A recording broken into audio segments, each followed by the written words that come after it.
Welcome to Wild Pursuits with Cross Trail Outfitters, where we guide the next generation to Christ through the outdoors. Join us around the campfire as we share stories of faith, courage, and adventure.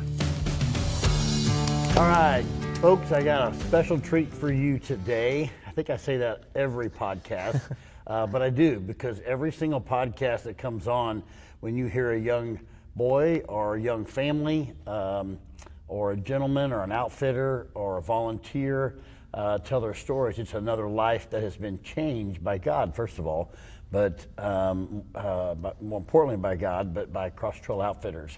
So my treat for you guys today is we've got Ethan Rusk from Seminole, Oklahoma. I'm anxious for you to hear his story. How long, Ethan, have you been in?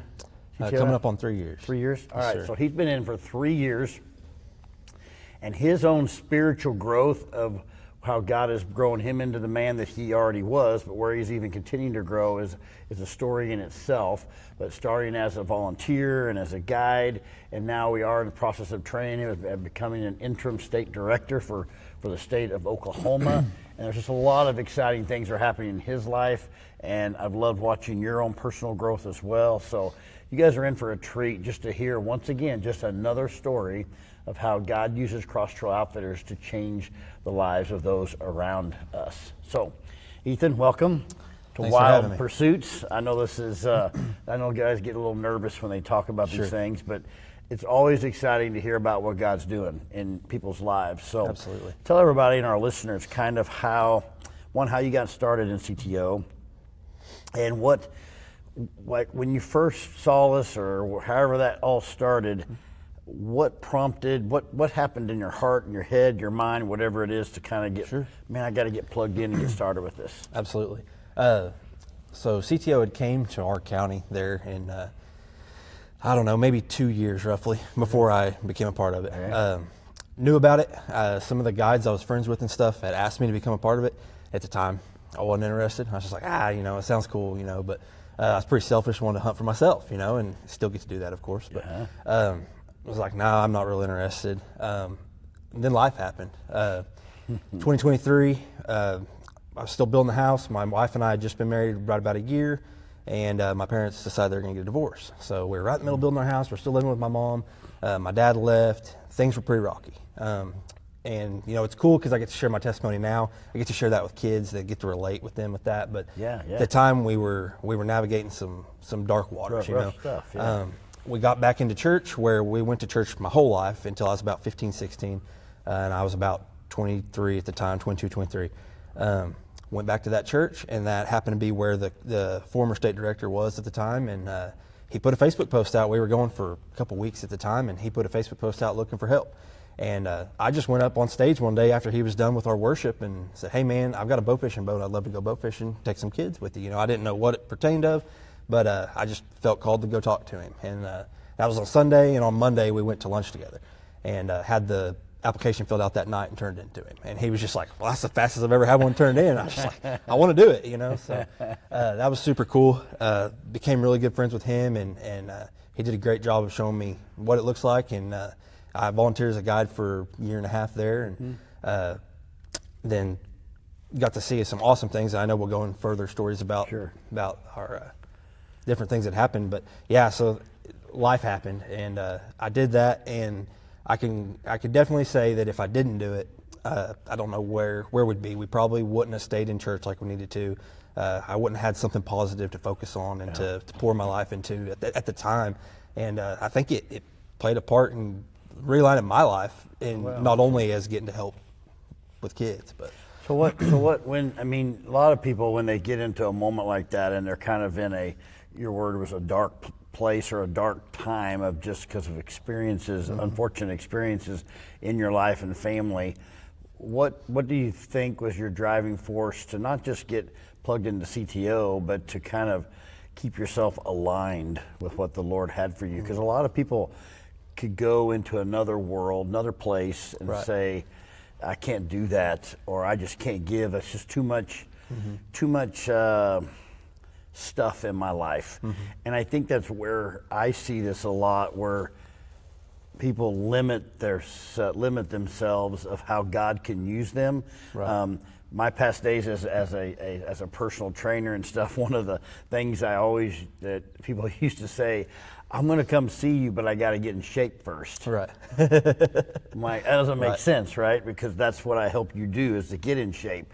Well, I got to get in shape before I can come see you. Yeah. And I think a lot of men, I think it's just God just coming to me right now, hearing your story. I think a lot of men, a lot of ladies, a lot of people think they've got to be perfect, or they got to have everything put together before God can use them. Right. And then especially if they want to get plugged into an amazing organization like Cross Trail Outfitters, and they say, well, I'm not good enough, or my heart's not right, or I've got this going on, or maybe I am divorced, or maybe I have done things in my life. And yes to all that. We've all had that. Right. And they think that eliminates them. Sure. I think your story it's a classic case of that. You could have went there with things in your life and said, I'm going to go here. Right.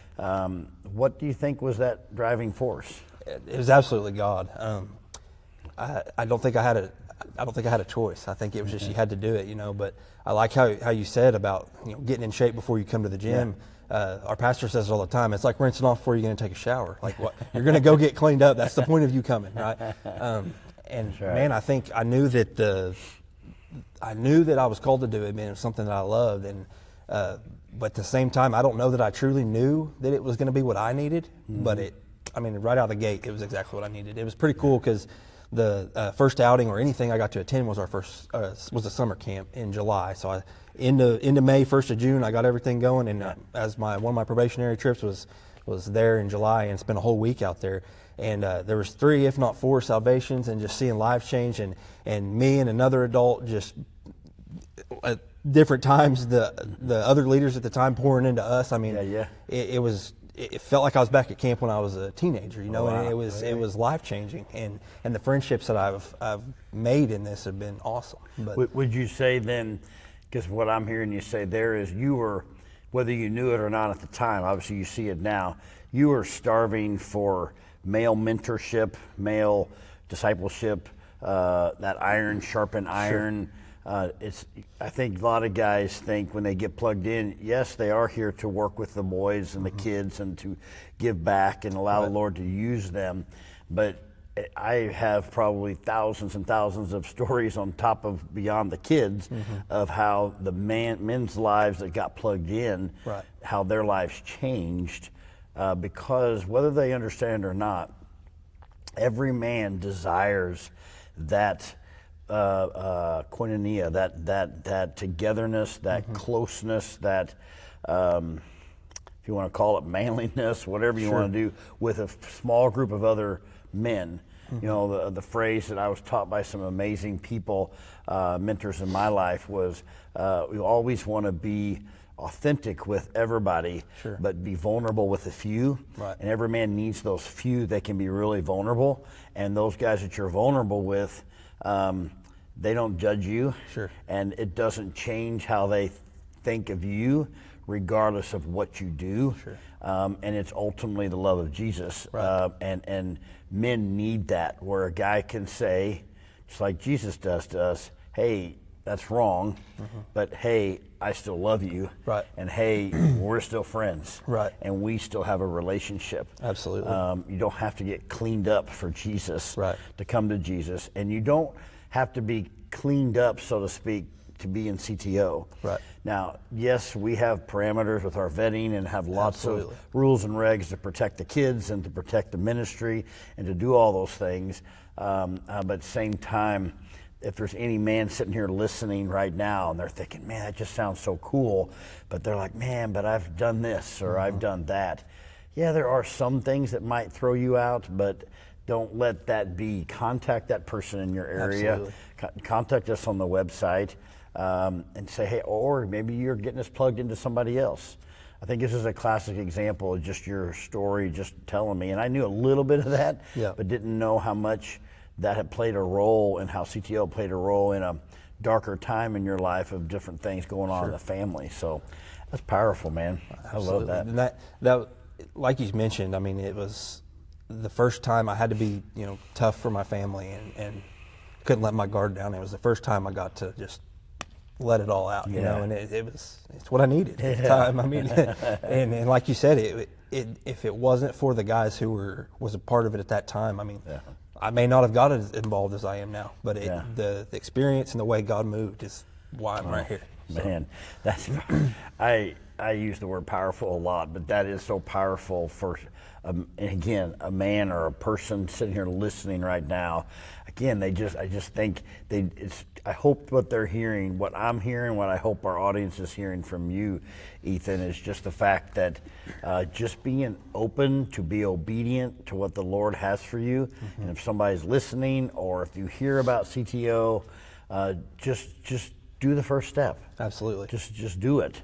And then let God deal with all the details. Right. And because we have a process, so we'll help guide you through that process. Sure. And in many cases, you help us. Man, I've learned things from you, and hopefully you've learned a few things from me. And that's how we grow. It's never always about who's this and who's that and where you are at in CTO, because it's all about our relationship with Christ and how we can grow together as men. Yeah. So absolutely. well, that's awesome. All right, so wow, we can unpack that even more. Sure. But that's great, just to see how God has used you in your life. So obviously, then through other events and different times, you start getting more involved, right? And then a position came open to kind of get plugged in and start and running the CTO Seminole Chapter. Yep. And become an outfitter, and then you just kind of walk us through what that looked like for you, and because we always talk about it's got to be a calling. Sure. It's not about just being part of something cool. Sure. And accepting that calling and what God was revealing to you, and then just kind of take us to where we are today. Absolutely. I'd guided for coming up on a year. Things were evolving in our chapter, and the current leader knew that things may be changing, and asked me if it's something I would consider. And I kind of knew immediately. Of course, I need to pray about it and talk to my wife, but I just knew that if I didn't pick up the reins, I didn't know what was going to happen, you know. And the coolest thing is it doesn't feel like work to me, especially when we're out on the trips. You know, some of the backside stuff can be tedious and feel like work, but when it's something you love on earthly, you know, hunting and fishing, but then not only you get to roll that into the spiritual side of it, I mean, it doesn't feel like work. And to me, it was a no-brainer. I mean, and we didn't know that we were expecting a kid yet, which makes things a little more, you know, stressful and things, but at the time I was like, absolutely, you know. And so I was able to do some while our other leader was still there, and he was able to, you know, kind of guide me through and coach me a little bit, and just make sure that I'm running an outing right, you know. I got to do that stuff and kind of check those boxes off. I'd been a part of his banquets and stuff, and then when things did change, I was able to pick up the reins, you know. And it was super neat because during that time I met you and stuff a few different times, and you came to help us out. But I got to come to Texas and meet Casey, which is where we are now, and make some friends and kind of get encouraged in the meantime. Because sometimes it can feel like when you're in your state by yourself, you know, you can feel pretty lonely and not understand how big the whole thing is, you know. And that the retreat this year was awesome to get to see that and meet everybody, you know. But that retreat really shows you how this is a breathing organism, and there's these people all over the country that are doing what you're doing, having the same struggles that you're having, maybe a little different, or have had them in the past or in the future, and how we can help them walk through life together. Sure.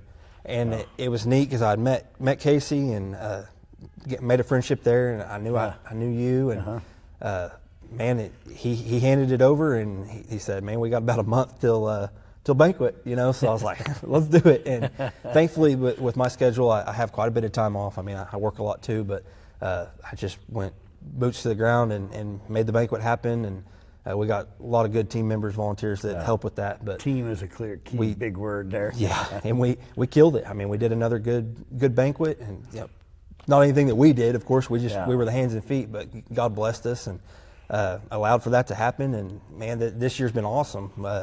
We did 12 events in total, whether that be a sportsman's night, outing, or camp, and I'm proud of that. I mean, we were able to do it. More team members involved than ever.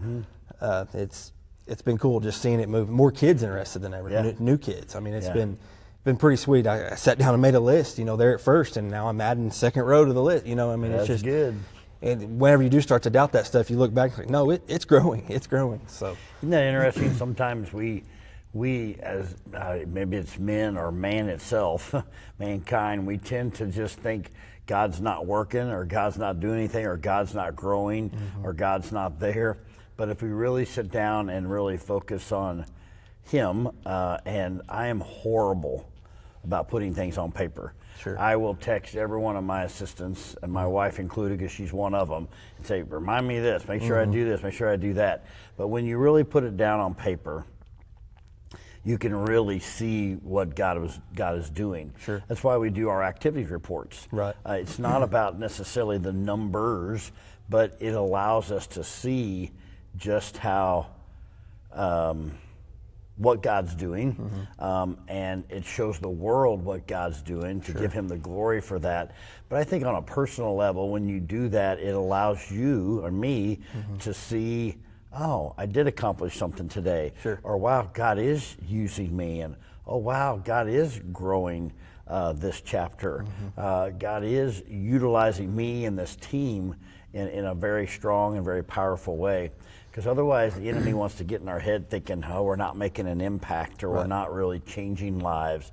Oh, we didn't do enough outings, or we didn't do enough camps, or oh man, we didn't have any salvations at that camp, or whatever. Oh, but this outfit over here did. Right. And the flesh in us is like start comparing ourselves back and forth, and that is God's very clear about that, not keeping scores and all those types of things. But that's hard for men to not do that. Absolutely. But that is exciting. Yeah, you've been doing a fantastic job. I know it's been a transition. Sure. For those of you who don't know, Ethan's a firefighter. That's what he does for a living. So that gives him your, what are you, 3 days, 4 days off, vice versa, that kind of a thing? Yeah, I work every other day for 3 days, and then I get 4 off. Yeah, so. yeah. Kind of that, I call it a weird schedule, but that's how most firefighting situations are, which you can plan ahead and you get time off and do different stuff and make things work. And so it does work. Sure. And of course now you got to navigate, got a new baby. Yes, sir. Congratulations. That's 7 months old, right? Or He'll be 8 tomorrow. 8 months. tomorrow. Yep. And his boy looks just, well, no, he's starting to look like your wife. So Yeah. kind of a good thing, but if he's a girl, I would grade that. But he's a boy, he kind of needs to look like you a little bit. But he's a bowed up kid for sure already, and I'm sure he's a handful. Yeah. His poor mama. But that, poor mama, that's for sure. But that is hard too. I've seen a lot of volunteers in CTO come in and then have their first kid, and we don't see them for 5-6 years. Sure. And that's not a bad thing per se, if that's where God's leading them. So it's hard to navigate that. Sure. So and we obviously are always praying for you on that. But it's exciting. What I love, I just told this to Jennifer, my wife, just the other day. Actually, I think it was yesterday, after we all had dinner together, and just seeing all the young families and the kids running around, and it makes us happy as national leaders because we know the future is bright in CTO because it's not a bunch of old guys like me and above.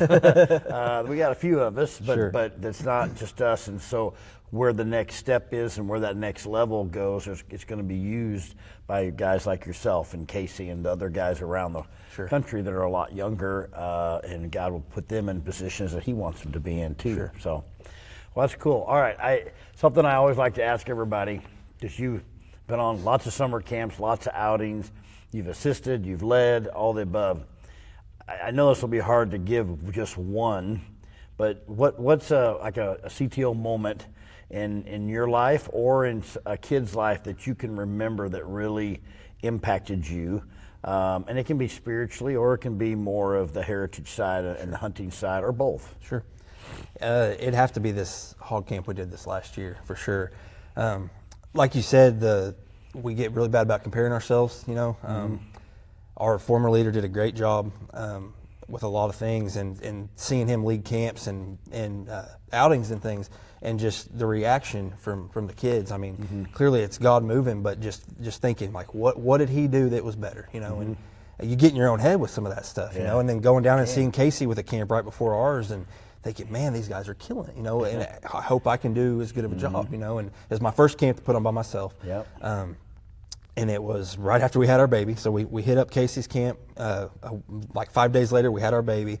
And then we went on the West Virginia trip. And then like a week or two later, we had that camp. So I was able to do that during my baby leave, of course. But yeah, so man, that one, it took a lot of work.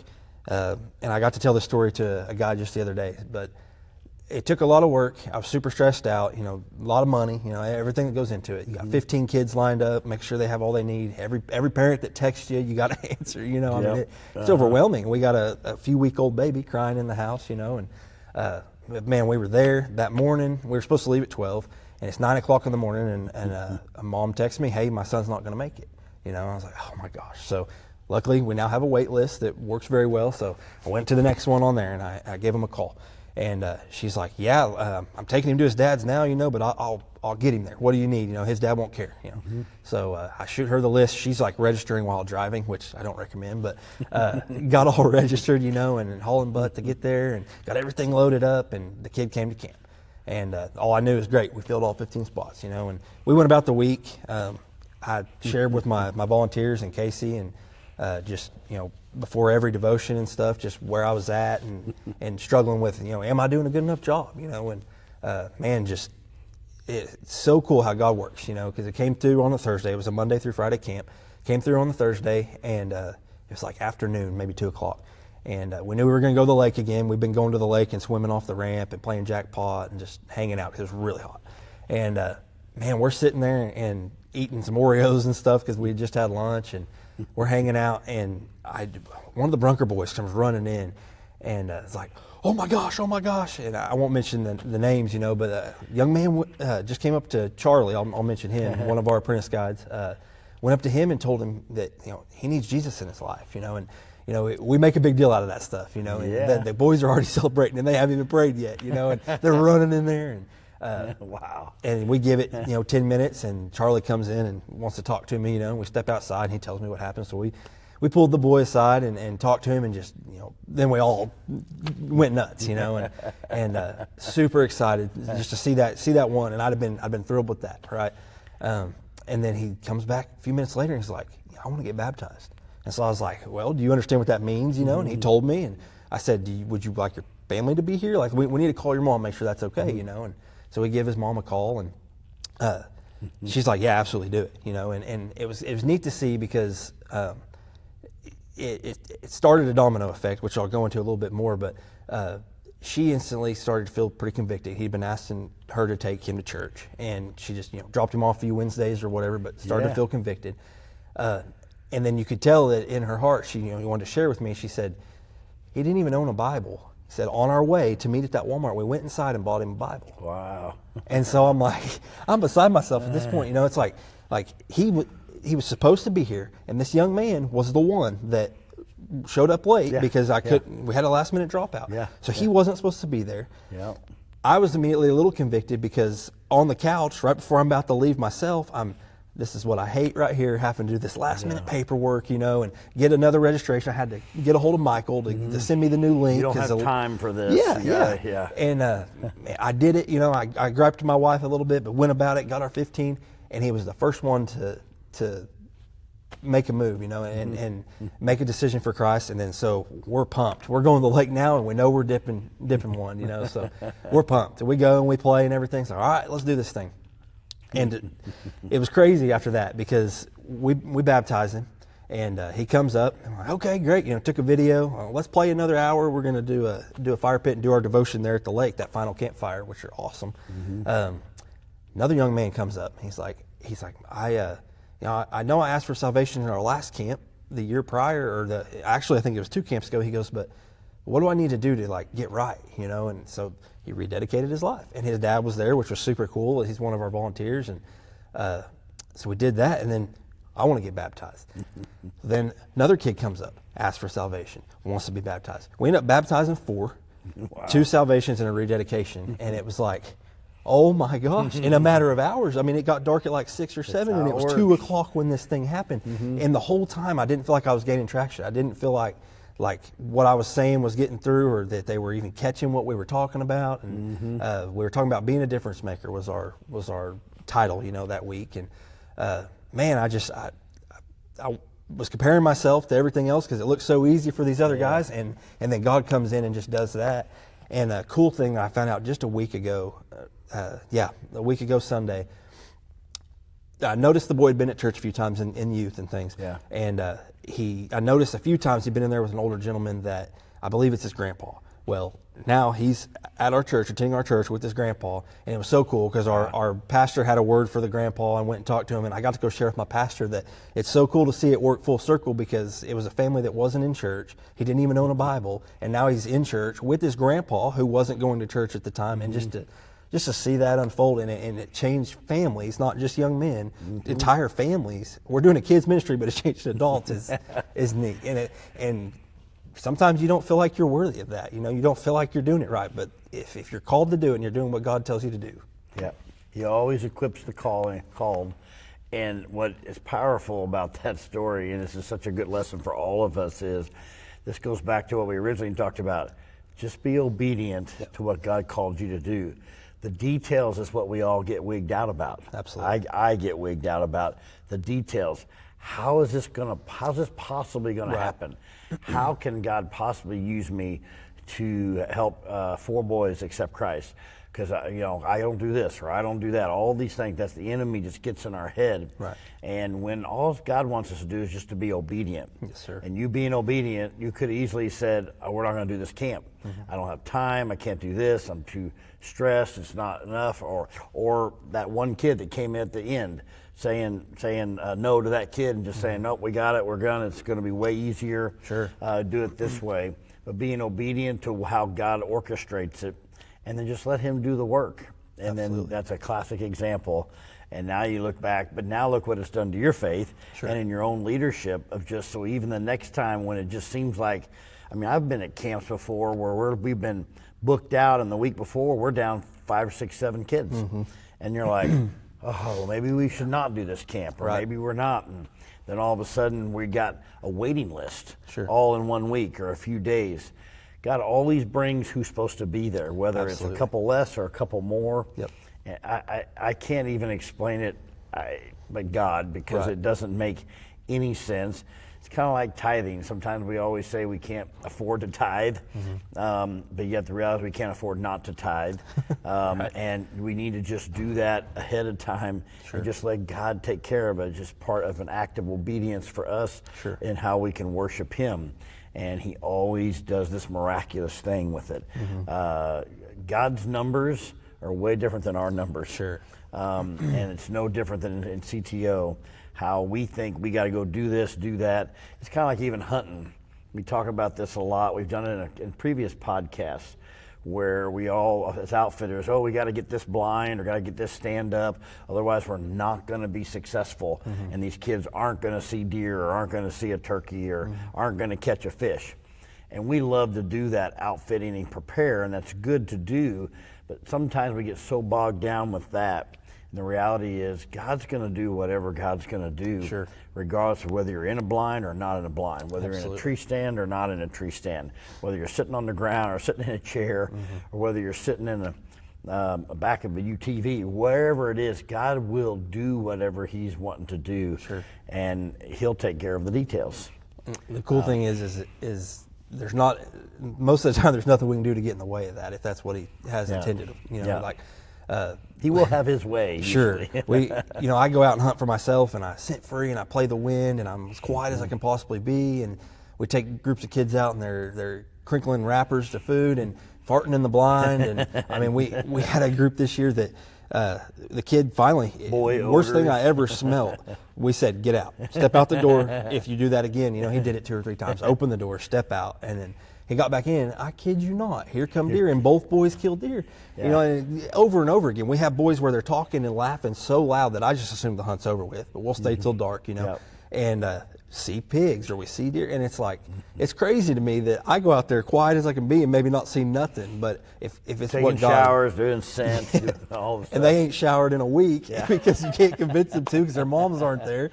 And then now you're out there hunting and you're seeing more deer than you. Yeah. Oh yeah. It's crazy. Been there, done that, and I've heard that from more men that have started working with CTO or volunteering CTO. And they're like, "How are we being so successful?" and it's always God. Sure. It's like Casey and I have talked about this. We're here back in Texas for their 5th annual state Texas banquet, and he's got almost 700 people here.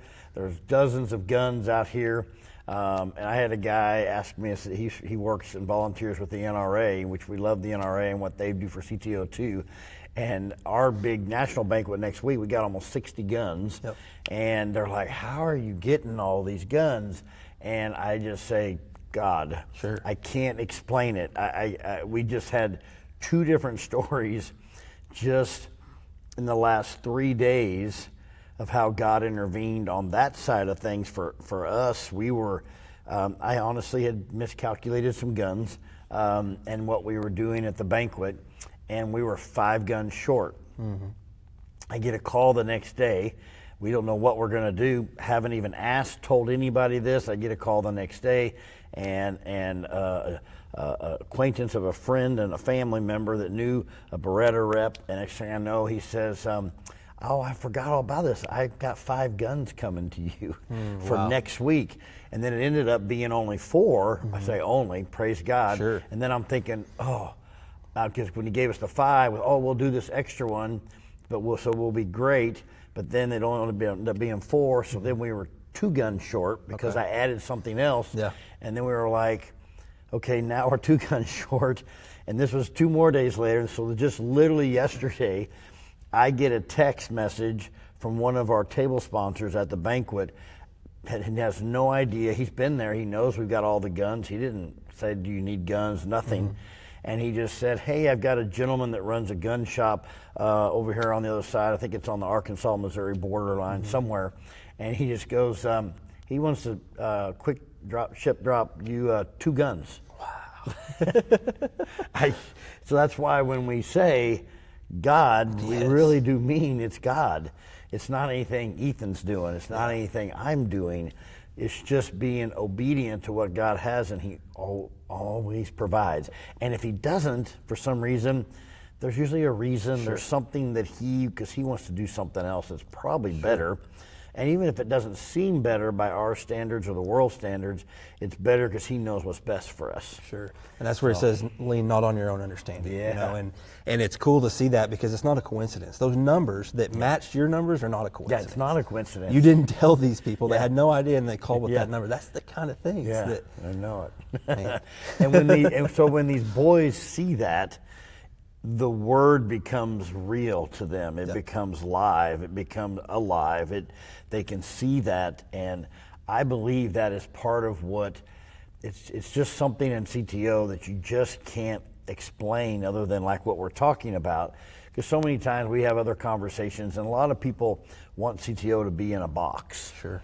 And they want us to, I want to help, but how do I do this? And they want us to say, okay, you do this, you pay this much, you do that, and you're going to get this, and this is what comes out of it. Sure. That's putting ministry in a box. Yep. But we don't. The audience is hearing these stories of these life transformations, and we didn't have it all figured out. Sometimes we don't even have the activities always planned, Sure. in depth planned. Sure. We know we're going hog hunting. What are we doing in between? You don't hog hunt for 24 hours a day. Right. So we know we're doing that, and we know we're going to stay here or we're camping here. What about all the details? And it blows my mind just how God does that. And when those kids see that, that's part of the discipleship. And they see how you react or I react to a situation when things get tough or when we don't think we're going to have enough bed or fuel to put in the truck or whatever it may be, and it makes a big difference. So that changes the life of that kid, and then he realizes how real God is. Sure. And when they see how real God is, they're like, I want that. Yep. So that's a powerful thing, man. I love your stories. So this has been great, brother. I love hearing. I know we could go on and on. I know you got more stories. I got more stories. So this is amazing to hear how God is changing your life through CTO. Absolutely. And growing you as a young leader, young man, leader. Young, I call you young compared to me, but you're not really young.